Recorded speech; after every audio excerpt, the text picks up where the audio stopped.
미래통합당의 김종인 비상대책위원회가 공식 활동을 시작했습니다. 변화, 그 이상의 변화라는 글귀를 내걸어 이 혁신에 대한 의지를 강조했습니다. 좀 진취적인 정당이 되도록 만들 겁니다. 기본소득제와 같은 정책이 등장할 가능성도 제기됩니다.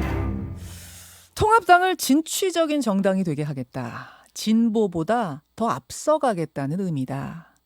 예, 통합당의 김종인 비대위원장이 내세운 메시지입니다. 진취. 어제 김종인 비대위원장은 진취라는 말을 여러 번 썼는데요. 이게 주말 내내 고민해서 나온 말이라는 이런 측근들의 얘기가 있죠. 그런가 하면 비대위 회의에서는 비대위원들이 가장 많이 쓴 용어로 약자를 꼽을 수 있습니다. 약자. 약자를 대변하겠다. 회의장 벽면에 붙어있는 슬로건에는요. 변화, 그 이상의 변화 이렇게 쓰여 있었죠. 진취, 변화, 약자. 이 용어들 보수 정당에서 자주 쓰이는 용어가 아닙니다. 근데 김종인 위원장은 보수라는 말 자체도 쓰지 말자. 이렇게까지 얘기를 했어요. 자, 통합당 얼마나 어떻게 바뀌려는 걸까요? 그 과정에서 당내 반발도 나올 법한데 그럼 어떻게 헤쳐나갈까요? 김종인 비대위에 합류한 김연아 비대위원 오늘 스튜디오에 나오셨습니다. 어서 오십시오. 네, 안녕하십니까. 이제는 국회의원은 아닌데 비대위원이 돼서 오셨어요? 네, 그렇습니다. 조금 홀가분해지시는가 싶었는데 다시 중책을 맡으셨네요. 네, 뭐 근데 훨씬 더 이전보다는 마음은 편하고요. 그래요. 예, 생각도 자유로워지는 것 같습니다. 그래서 네. 그런지 오늘 저는 스튜디오에 여러 번 나오셨지만 네. 청바지 입고 나오신 건 처음 봤어요. 자유로워지겠다. 네. 사고도 자유로워지겠다. 네. 어제 첫 회의 분위기는 어땠습니까? 좋았습니다. 근데 이제 언론에서 주목한 부분도 있고 주목하지 못한 부분도 있는데 나름대로 형식을 좀 깨보자라고 하는 여러 가지 시도들이 있었어요. 첫째로 이제 저희가 그 최고위원회에 입장을 할 때 예. 이렇게 두 대표님 그러니까 당대표와 원내대표를 위시해서 최고위원들이 무슨 어벤져스처럼 이렇게 같이 행진을 하는 게 저희의 좀 전통적인 그런 예. 방식이었는데 그렇죠. 어제는 그걸 하지 않았습니다. 그래서 아마 좀 예리하신 분들은 발견하셨을 수 있을 것 같은데 이제 나름대로는 저희의 그런 형식을 좀 깼다라는 틀을 거. 깨보자. 두 번째 이제 발언 순서도 그런데 네. 원내대표님, 당대표님 발언하고 나서 최고위원들도 이제 연령 순서대로 하는데요. 저희는 어제 그런 것 없이 그 비대위원들부터 발언을 하고 원내대표님과 또 김종인 비대위원장님은 맨 마지막에 발언을 하셨습니다. 그래서 아주 작은 거지만 지금 조금씩 변화되고 있다. 그다음에 이제 비대위원들끼리 한번 우리 스스로 우리가 습관처럼 해왔던 것들을 좀 바꿔보자. 작은 것부터. 그렇게 하고 있고 아마 앞으로 많은 것들이 바뀔 겁니다. 많은 것들이라고 네, 지금 네. 강조를 하셨어요. 일단은 그 비대위 면면을 봐도 기존의 비대위하고 달라요. 김종인, 성일종, 송원석, 김은혜 이렇게 내부는 당연직으로 들어가는 거. 네, 거고. 아니요, 이게 그렇죠. 이제 원내 계신 분들이고 이제 대변인이고 위원장님만 원내 계신 거죠. 예. 김연아, 김병민, 김재석, 김미애, 정원석 뭐 이런 분들 들어 총 9분. 네. 보니까 청년, 경제 이제 이런 것을 중시했구나. 여성까지. 예. 그것도 종전의 비대위와는 다른 점이고 그 비대위 회의장 뒷면에 이거 뭐로 걸개라 그래야 돼요? 백드롭이라고 하죠. 예. 영어로는. 그거를 걸어 놓으셨는데 그거 그냥 걸어 놓는 거 아니거든요. 맞습니다. 다 네, 의미가 네, 있는데 네. 화면을 좀 띄워 주십시오. 지금 뭐 유튜브로 보시는 분들, 레인보우 앱으로 보시는 분들은 좀 보실 수 있게 변화 그 이상의 변화. 근데 앞에 변화는 파란색, 뒤에 변화는 핑크색. 네, 맞습니다. 앞에 변화는 민주당, 뒤에 변화는 통합당. 네, 이렇게 해석들 했어요. 네, 잘 해석하신 것 같습니다. 저희가 의도한 게 좀 맞았던 것 같고요. 제가 이제 20대 국회에서 경험한 건 네. 우리 서로 큰 두 정당이 서로를 경쟁자로 본 게 아니라 사실은 적으로 봤던 것 같아요. 없어져야 될 적, 뭐 적폐청산이라는 프레임이 그래서 나왔는지는 모르겠지만 그러다 보니까 이제 당하는 입쪽, 예를 들어 누가 한쪽에서 공격을 하면 반대쪽도 아니 나도 이걸 가만히 못 참아, 저쪽을 가만히 두지 말아야지 막 이런 것들이 계속 악순환이 됐던 것 같은데 저는 어제 그 백드롭에서 보면서 우리가 이제 진정 양당이 경쟁을 하는구나. 상대당보다 더 잘하겠다. 상대당을 무조건 못한다 이렇게 비난하는 게 아니라 내가 상대당보다 더 잘하겠다라는 것이고 선의의 경쟁. 그렇죠. 또 이제 진보라는 게 대한민국에서 진보 보수가 정말 그런 가치를 수호하는 정치 세력들이 있나 이런 또 회의적인 시각들도 많이 있습니다. 진보도 이미 진보가 아니고 진보도 기득권 세력이 됐다.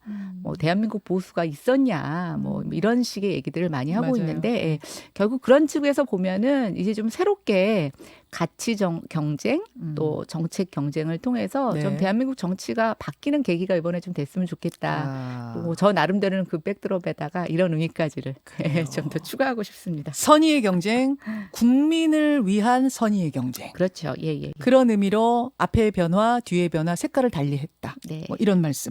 어제 김종인 위원장이 내내 강조했던 그 진취라는 말도 결국 다 통해요. 어제 뭐라고 부연 설명을 김종인 위원장이 하셨냐면 진보보다 더 앞서가겠다는 의미다. 네, 맞아요. 예. 더 진보하겠다는 의미다. 그렇게 네, 설명을. 근데 민주당을 뛰어넘는 변화라는 게 그러면은 어디까지 가능한가? 민주당도 놀랄 만큼 좌측으로 클릭한 정책이라는 게 과연 통합당에서 가능한가? 저는 사실 그런 생각 근데 들었거든요. 이제 좌클릭, 뭐 우클릭 이런 문제가 아니고요. 네. 민주당이 이제 지난 3년 동안 사실은 집권 여당이 되고 나서 아마 내부에서도 그런 많은 비판이 있었던 것 같은데 이제는 더 이상 진보적이지 않다. 예, 그다음에 이제 21대가 되면서 저는 정의당을 딱 갈라치는 걸 보고 약간 그런 느낌을 받았어요. 그러니까 20대에서는 모든 걸 다 소수 정당을 보호해야 된다고 하면서 정의당을 끌고 가더니 예. 공수처법이 딱 통과되고 나니까 예. 이제 사실은 정의당과는 굉장히 결별했다고 그렇게, 보세요? 예, 저는 그렇게 봅니다. 많은 부분에서 나오고 있는데요. 그 얘기는 그러면 민주당이 더 대선 앞두고 중도 쪽 방향으로 가려고 그렇게 한다 가려고 보시는 할 거예요? 수도 있고 이미 민주당은 지금 상임위원장을 뭐 거의 독점하겠다라는 식의 입장 표명을 내두면서 예. 스스로 기득권화됐다라는 걸 저는 선포했다라고 보고 있습니다. 근데 처음 시작은 그게 아니었을지언정 사람들이 힘을 갖고 권력을 갖고 하다 보면 그걸 지키려고 하는 쪽으로 가게 되고요. 예, 저는 처음에 진취적인 그런 입장들이 많이 바뀔 수 있다고 생각이 됩니다. 아마 지금이 민주당이 집권 이후에 모든 선거에서 압승하고 또 여전히 대통령에 대한 지지율이 높게 나오는 이 예. 시점이 그럴 수 있는 충분한 상황이라고 보고 있고요. 아마 그런 부분에 있어서 저희 당이나 또 중도 계층에서는 민주당을 향한 이미 기득권화되어 있다. 그래서 저것을 깰 수 있는 새로운 진보적인 생각이 필요하다. 근데 이제 한국에서는 진보라고 하면 자꾸만 사회주의나 좌클릭에 대해서 얘기를 하는 것 같아서 김종인 위원장님께서 그래서 단어를 좀 고민하셨던 것 같아요. 진취적이라는 진보가 거. 아니라 진취를 쓴 네, 이유가 그거다. 그렇죠. 근데- 주말 내내 고민하신 이유가 그거다. 예, 근데 어제 식사 시간에 그런 얘기를 하시더라고요. 본인이 기자들한테 진취라는 표현을 쓰니까 그 말뜻을 잘 이해 못하는 기자들이 많더라. 근데 좀 저희가 돌이켜보면 진취라는 거는 사실은 조금 한 6, 70년대 학교 다녔던 분들이 교과서에서 봤던 단어예요. 근데 정말 요즘은 그런 진취라는 잘안 단어가 쓰는 쉽게 쓰는 단어죠. 단어는 아니죠. 그래서 제가 이제 사전을 찾아보니까 적극적으로 어떤 일을 이룩하는 거를 그 진취라고 얘기를 하더라고요. 그래서 이제 이게 적극이라고 하는 거, 그다음에 이제 우리가 산업화 사회를 거치면서 이제 김종인 위원장님 같은 연배에 계신 분들은 어떤 우리가 더 나라를 위해서 뭔가 더 좋은 삶을 위해서 굉장히 적극적으로 살았던 시대들이시잖아요. 예. 그래서 그 시대가 갖고 있는 일종의 약간 울림의 단어라고 보고 있고 조금 우리는 이제 진취적이라는 단어로부터는 약간 후퇴해 있지만 그래도 어떤 삶의 질이나 행복에 대해서는 열망은 저는 결코 뒤지지 않는다고 생각합니다. 알겠습니다. 그럼 뭐 진취라고 해도 좋고 진보라고 해도 좋고 변화라고 해도 좋고 뭐라고 해도 좋아요. 용어가 네. 중요한 게 아니라 네.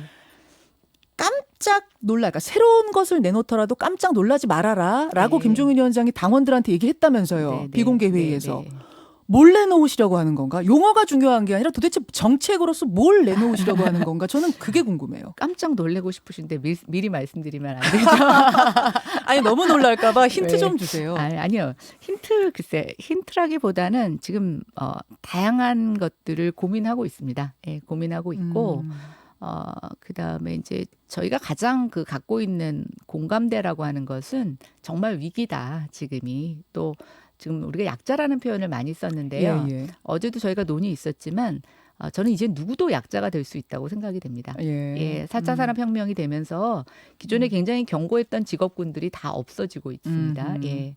그다음에 또 포스트 코로나 시대가 되면 네. 사실 우리 누구나 다 약자로 전락할 수 있는 이런 그렇죠. 절대 절대절명의 위기 시대이기 때문에 저는 이제 뭐든지 할 수 있다고 보고 있습니다. 그리고 뭐든지 해야 된다라고 보고 있고요. 왜냐하면 문재인 대통령 공약사항 중에 지금 지켜지고 있는 게 한 번도 경험하지 못한 나라. 예, 근데 그건 누구의 잘잘못이 아니라 지금 우리 사회를 둘러싼 여러 가지 대내의 환경 변화가 정말 한 번도 경험하지 못한 나라를 우리가 경험을 하고 있는데 우리가 지금 5개월 넘도록 마스크를 그렇죠. 쓰는 이런 거 경험해 본 적 없는 상황. 그리고 이제 어제 오늘 보십시오. 코로나가 좀 잠잠해지는 것 같다가 또 다시 지금 재발되고 있어서 많은 분들이 굉장히 힘들어하고 계시는데 이런 상황에선 뭐든지 할 수 있다. 뭐든지 할 수 있다. 그러나 이제 이런 거죠. 한 번에 끝나지 않는다는 걸 우리 알았습니다. 코로나라는 게. 네. 그다음에 이게 계속 지속될 수도 있다는 것도 알고 있습니다. 네. 그러면 계속 지속 가능한 정책에 대한 고민을 하는 거죠. 근데 그것이 예전에 이제 보수 입장에서는 뭐 재정 건정성 얘기하면서 맞아요. 사실은 뭐 여당 입장에서 포퓰리즘. 볼 때는 그쵸, 뭐 포퓰리즘이나 얘기하면서. 발목 잡기처럼 볼 수가 있었는데 저희는 이번에 재정 확대에 대한 필요성에 대해서 공감을 하고 있습니다. 네. 근데 이제 이것에 대한 지속 가능성에 대해서는 끊임없이 고민해야 된다는 거고요. 이게 뭐 단 며칠 만에 고민해서 나올 답이었으면 왜 여당도 못했겠습니까? 그렇죠. 그래서 끊임없이 고민을 하고 있고요. 거기에 대해서는 또 정책의 선의 경쟁을 하겠다라고 하는 내부의 어떤 그런 야심찬 계획도 포함이 되어 있습니다.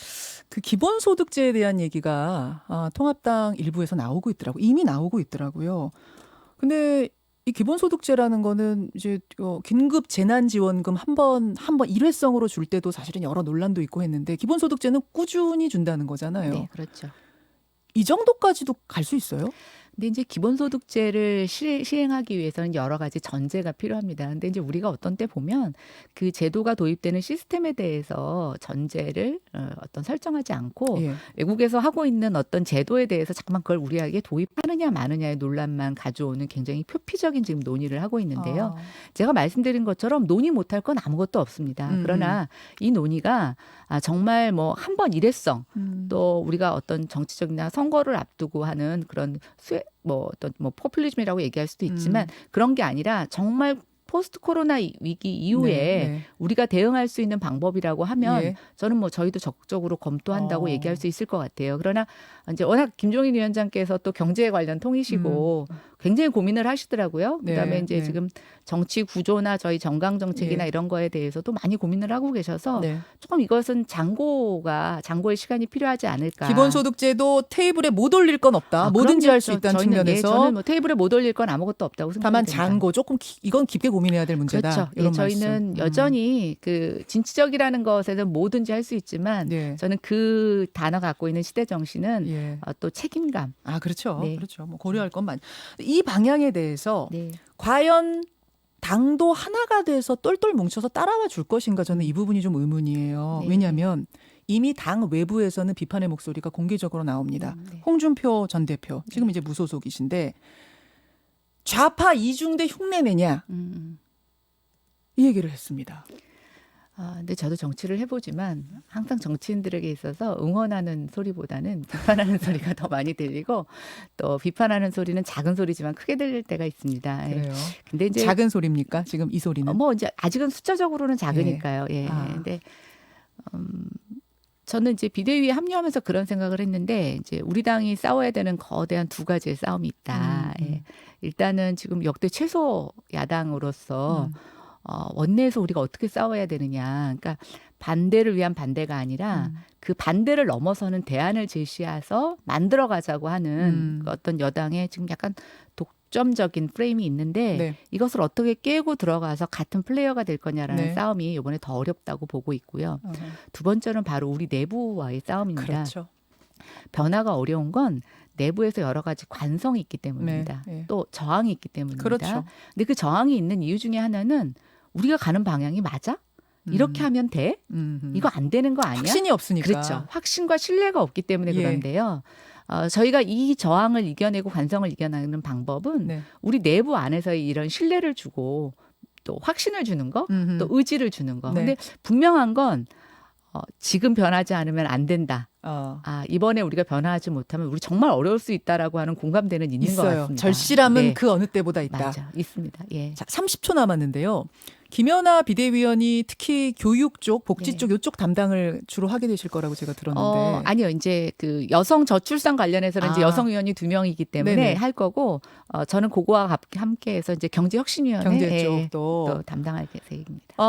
사교육 문제도 이번에 비대위에서 예, 교육 굉장히 저희 굉장히 중요하게 중점적으로 보고 보고 있습니다. 있다. 네, 네.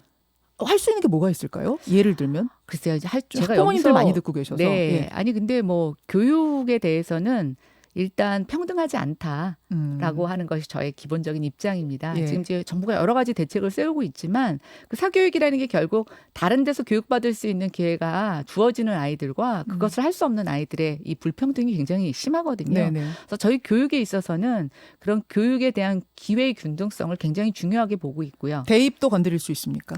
뭐 짧은 기간 동안에 얼마만큼 건드릴 수 있을지는 모르겠지만 하여튼 작은 것부터 시작을 할 거고 지금 이제 코로나 사태 때문에 네. 온라인 교육 등을 통해서 우리가 교육의 형평성을 좀 제고할 수 있는 방안을 조금 4차 산업혁명에 부합한 방법으로 좀 찾아보려고 하고 있습니다.